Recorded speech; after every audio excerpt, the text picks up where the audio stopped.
sharing intimate images without someone's consent. You کے میں اے آئی images create کرنا اور سوشل میڈیا کے اوپر شیئر کرنا کسی کے کنسنٹ کے بغیر اس کو جو ہے وہ کرمنل اوفینس قرار دیا گیا ہے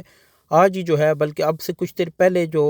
ٹیکنالوجی سیکٹری ہیں یو کے کی، انہوں نے جو ہے وہ ہاؤس آف کامنز میں اس کو پیش کیا ہے اور یہ بتایا گیا ہے کہ اسی ویک سے اس قانون کے اوپر جو ہے وہ عمل درآمد شروع ہو جائے گا۔ تھوڑا سا اگر آپ کو اس کا بیک گراؤنڈ بتاؤں تو وہ کچھ اس طرح سے ہے کہ گروہ کے اوپر کچھ ایسی تصاویر فیمیلز کی اور بچوں کی جو ہے وہ جنریٹ کی گئی تھیں جو قابل اعتراض تھیں، اور ان کو جو ہے وہ سوشل میڈیا کے اوپر شیئر بھی کیا گیا۔ جب برطانیہ کی طرف سے یہ معاملہ اٹھایا گیا تو اس کے بعد جو گروہ کے جو آنر ہیں ان کی طرف سے یہ کہا گیا کہ اب جو امیج کریشن کا ایک ہے ایکسیس ہے، وہ صرف جو ہے وہ ان کے پاس ہوگی جو گروہ کے سبسکرائبر ہوں گے۔ لیکن وہ جو فوٹوز تھے وہ انتہائی جو ہے وہ قابل اعتراض تھے، جس کے بعد برطانوی حکومت نے